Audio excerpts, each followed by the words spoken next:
Bien-aimés dans le Seigneur, je vous salue dans le précieux nom de notre Seigneur et Sauveur Jésus-Christ.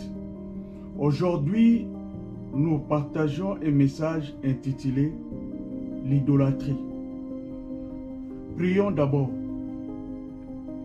Tu es Dieu de toute puissance, le Créateur incréé, celui qui n'a ni commencement ni fin. Tu es avant le temps, au-dessus de tout ce qui fut créé. Rien ne t'a formé, mais tout existe par toi.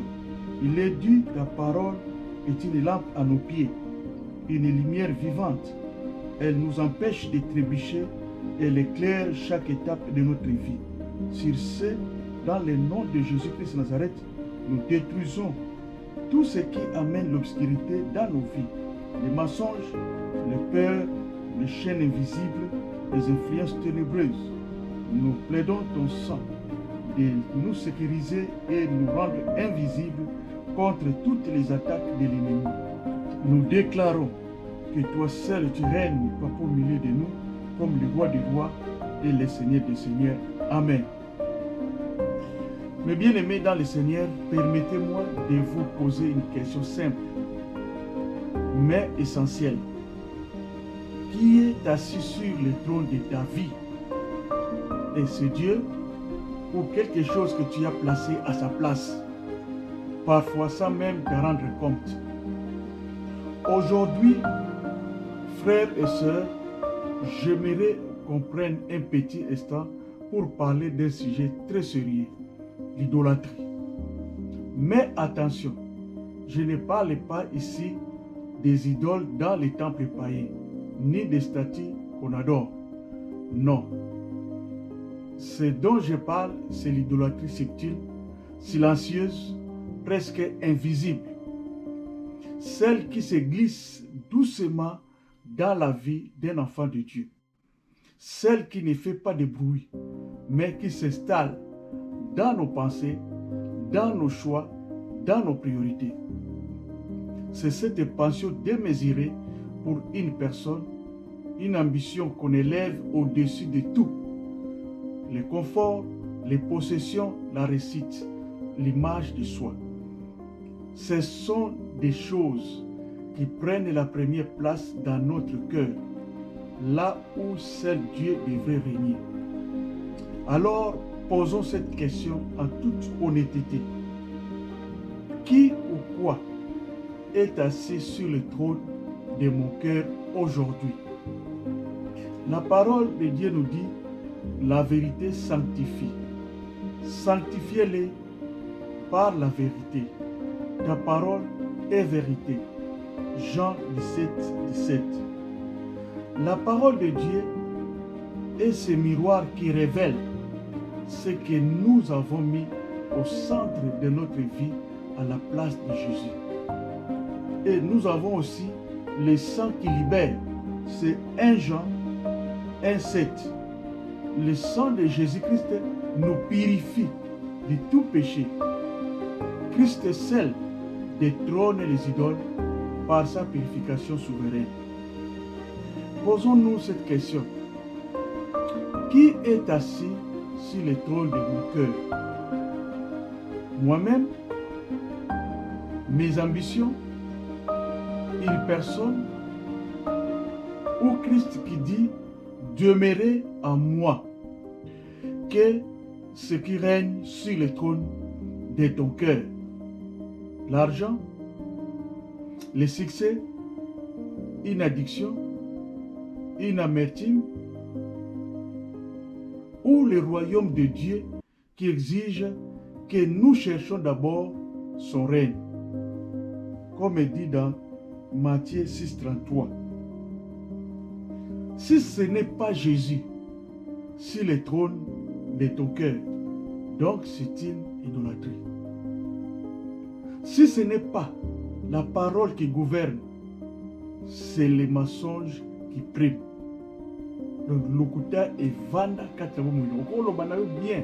Le soukara okaka mensonge fait côté. Fraude fait côté. Escroquerie fait côté. Mes frères et sœurs, ce ne sont pas nos objets religieux, ni nos œuvres, ni même notre bonne volonté qui nous purifie. C'est la parole de Dieu. C'est le sang de Jésus-Christ. C'est là que se trouve notre vraie purification. C'est là que commence la restauration du trône de notre cœur, bien de notre esprit. Aujourd'hui, la prospérité est devenue courante. Elle attire même beaucoup de nouveaux dans l'église ou dans les ministères.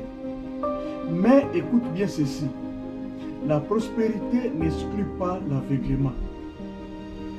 Comme est dit l'Apocalypse 3, verset 17. Une personne ne peut être riche extérieurement, mais aveugle intérieurement. Tu as tout, mais ton cœur est vide. Tu brilles dehors, mais tu es éteint à l'intérieur. Car ce n'est pas la richesse qui éclaire, c'est la lumière de la parole de Dieu. Matthieu 19, 24. Alors retenons ceci, mes bien-aimés.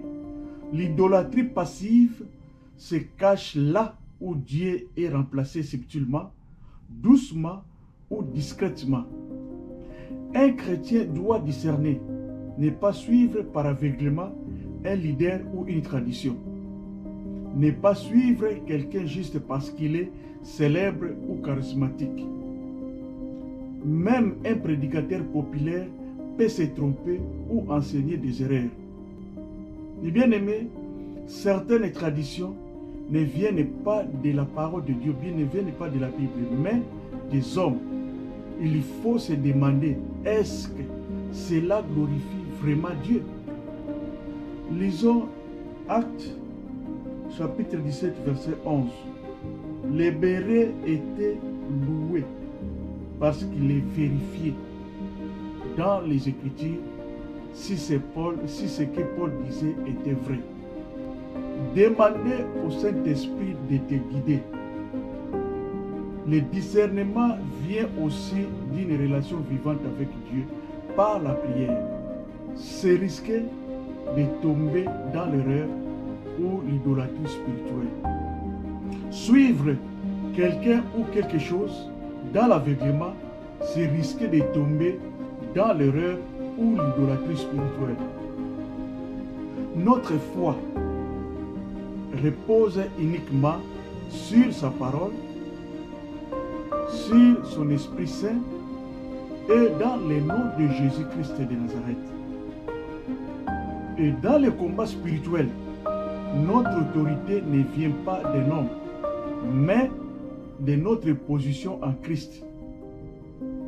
Lisons Matthieu chapitre 4 verset 10. Tu adoreras le Seigneur ton Dieu et tu le serviras lui seul. Et tu le serviras lui seul. Quand Satan a tenté Jésus-Christ dans le désert, Jésus n'a pas répondu avec ses idées ou ses émotions. Il a dit, il est écrit. Cela veut dire qu'il a utilisé les Écritures pour répondre. L'adoration appartient à Dieu seul. Que nous dit 1 Jean chapitre 5 verset 21? Petit enfant, gardez-vous des idoles. L'idolâtrie n'a pas sa place dans la vie des chrétiens, bien dans nos vies, car seul Dieu doit être adoré. L'idolâtrie passive, c'est quand on ne se rend même plus compte qu'on place quelque chose ou quelqu'un au-dessus de Dieu dans notre cœur ou notre vie spirituelle. Sans adoration directe, mais par attachement, négligence ou priorité déplacée. Il est bien connu que l'idolâtrie passive, lorsqu'on laisse subtilement autre chose prendre la place de Dieu dans son cœur, ou bien dans ton cœur, peut être encore plus dangereuse que l'idolâtrie active ou visible, car elle agit en silence et endort la conscience. Un exemple, Paul est un chrétien fidèle à l'église. Il ne prie pas d'idole, ne vénère aucune statue et confesse que Jésus-Christ est son sauveur. Mais depuis quelque temps, son travail prend toute la place. Il se lève tôt, rentre tard, ne lit plus sa Bible, ne prie presque plus. Et quand il est libre, il préfère se divertir que chercher la présence de Dieu. Il ne renie pas Dieu, mais Dieu n'est plus sa priorité. Sans s'en rendre compte, son emploi est devenu son idole. Soki batuni yo, ndenge nini prière. Ah, mikolo yo, nazav penza vraiment très occupé. Mukolo nozota nakoya. C'est cela l'idolâtrie passive. Il n'y a pas de culte visible, mais le cœur a été dévié discrètement. Et c'est cette forme est plus dangereuse, car elle ne fait pas de bruit. Elle endort la foi, affaiblit l'esprit, et l'homme ne réalise pas qu'il s'éloigne de Dieu. Que nous dit Ézéchiel chapitre 14, verset 3 sur le problème d'idolâtrie invisible? Ces gens-là portent leurs idoles dans leur cœur. Je reprends. Il est écrit, ces gens-là portent leurs idoles dans leur cœur. Signifie qu'ils aiment quelque chose ou quelqu'un plus que Dieu. Ce n'est pas une statue qu'ils mettent devant eux, mais une chose cachée à l'intérieur d'eux, dans leur cœur. Cela peut être leur argent, leur apparence, une personne qu'ils aiment trop ou bien beaucoup, leur succès, leur travail ou même leur religion, leur téléphone ou leur confort. Que nous dit Matthieu 18:6? Si quelqu'un scandalisait un de ces petits qui croient à mon nom, il faudrait mieux qu'on lui attache une mêle au cou. Tu vois le danger? Jésus nous montre ici que faire tomber un croyant à travers tes paroles et tes actions influence les autres ou d'éloigner quelqu'un de Dieu, même discrètement, est une faute grave aux yeux de Dieu. Voici d'autres formes subtiles d'idolâtrie moderne qui nous échappent souvent, avec des tests concrets pour les discerner. Avoir confiance absolue dans le système humain plutôt qu'à la providence. Tu dis en toi-même, si j'ai assez d'épargne et des assurances, je me sens en paix. Donc, mon manayo, ils ont se reposer sur l'assurance et l'argent, ton compte à banque. Or, il est écrit, ne vous inquiétez donc pas du lendemain. C'est dans Matthieu 6, 25 à 34. Une autre question. Est-ce que l'angoisse du futur contrôle mes décisions plus que la foi? L'angoisse du futur, pour la kobanga, lobby, pour kozala ndenge nini, yango ezali pour contrôler bombo inayo kondima na yo. L'idéologie politique ou sociale promet un monde parfait. Soto sali boy, vie la mission kozala bien. Toko réussir, toko créer l'emploi, toko créer ma business, toko créer. Tu parles toi-même. Si mon parti, ma cause gagne, tout ira bien. Ce n'est plus Dieu, mais ton parti ou bien ta cause. Des années et des années, aux Kaka pour gagner ma élection. Ce qui peut, Bossali 20 ans pour gagner l'élection, tu es en position. Nous pouvons aussi méditer Acte 5, 38 à 39. Le danger de transformer une vision humaine en absolu messianique ou à la venue de Christ. Même si Dieu peut nous inspirer, nous devons toujours vérifier nos pensées avec la parole de Dieu. C'est ça qu'on appelle le discernement. Avec le Saint-Esprit et avec la sagesse d'en haut. Sinon, on peut transformer une bonne chose en idole ou bien en idolâtrie. Nous pouvons lire 1 Timothée, chapitre 2, 1 à 2. J'exhorte donc, avant toutes choses, à faire des prières, des supplications, des requêtes, des actions de grâce pour tous les hommes. Mais bien aimés, engageons-nous plus profondément dans l'intercession, dans les combats de tous les jours et dans les services que Dieu nous confie, dans nos ministères ou bien dans nos églises. Car la parole de Dieu nous rappelle que ces choses doivent être priorité dans la vie des croyants ou bien dans la vie des chrétiens. Aujourd'hui, beaucoup de gens sont dans une quête de bien-être émotionnel. Ils pensent « je dois être heureux et épanoui à tout prix ».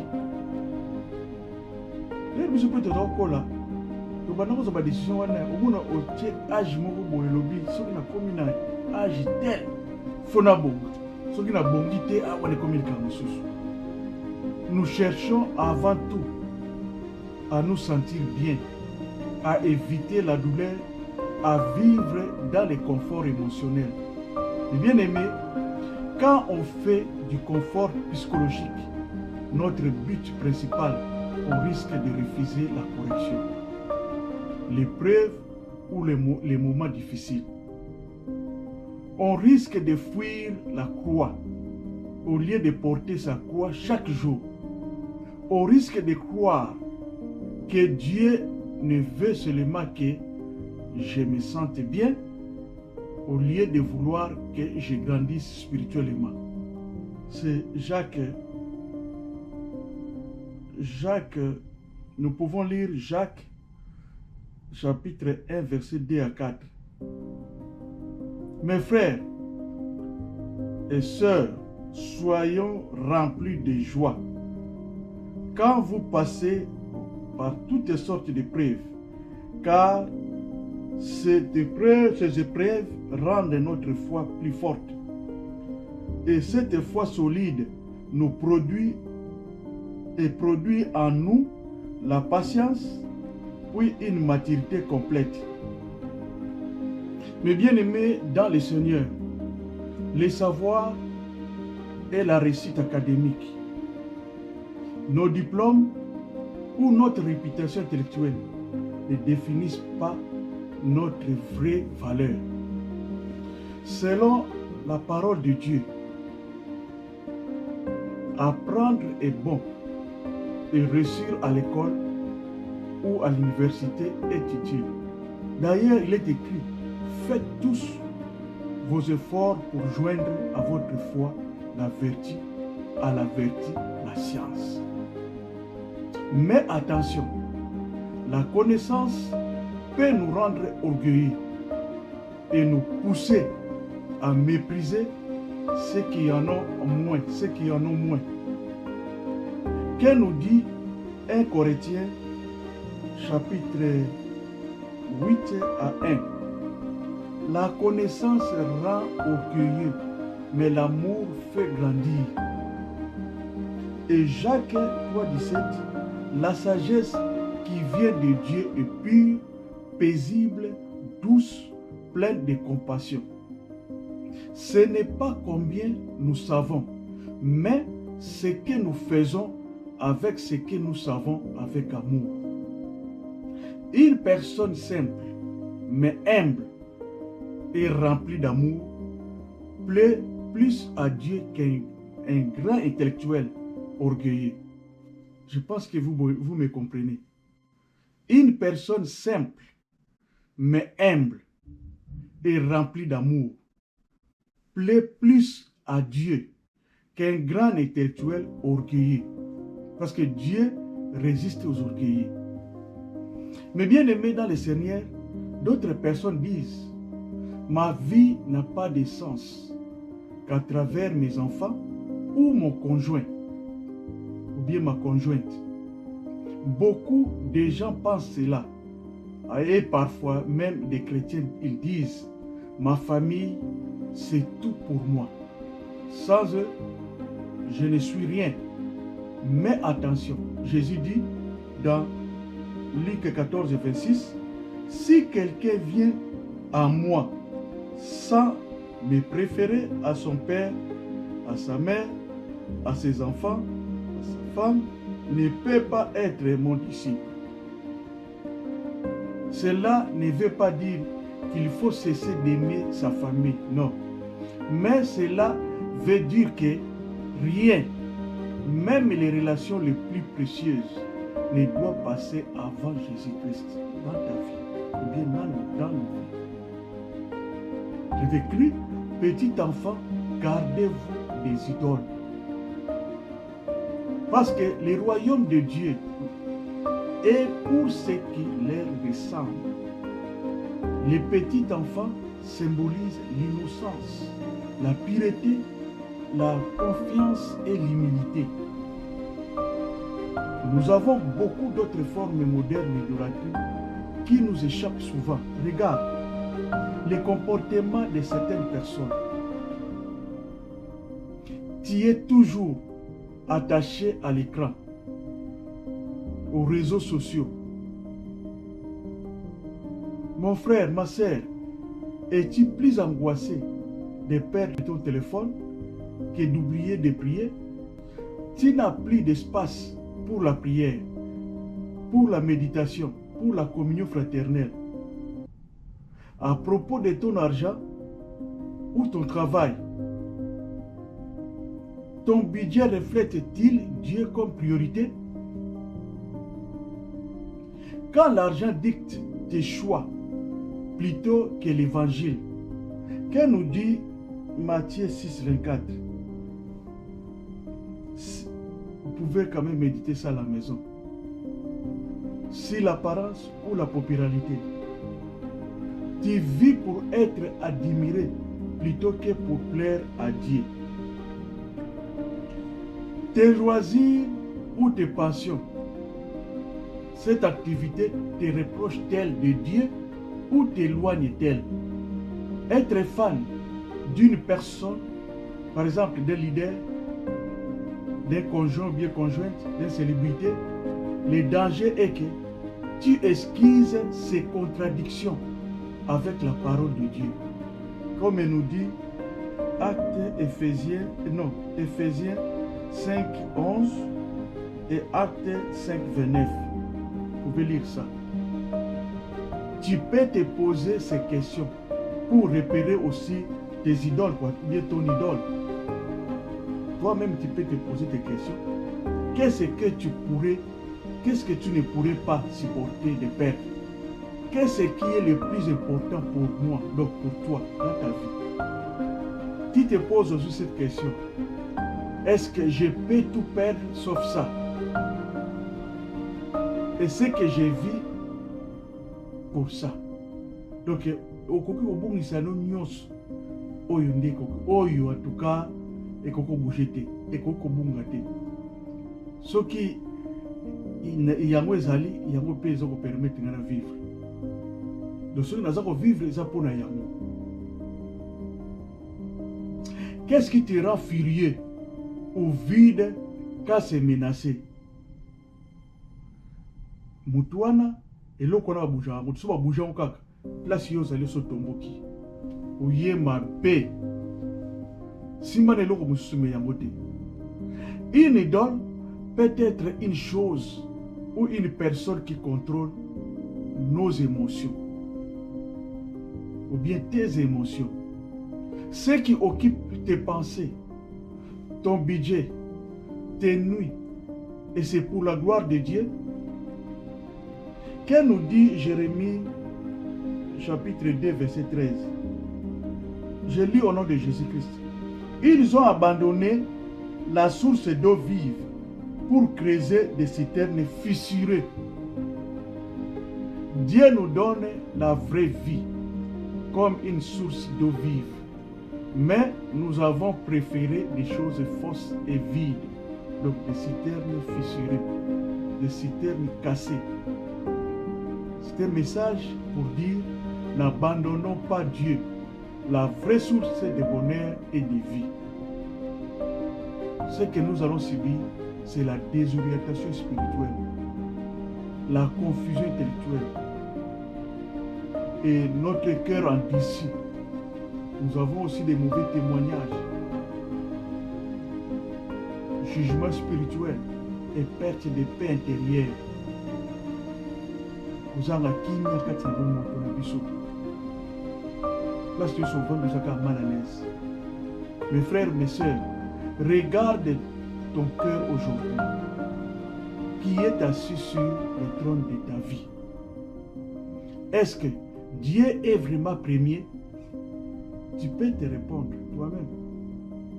Ou y a-t-il une idole subtile, bien installée, que tu as laissé prendre sa place?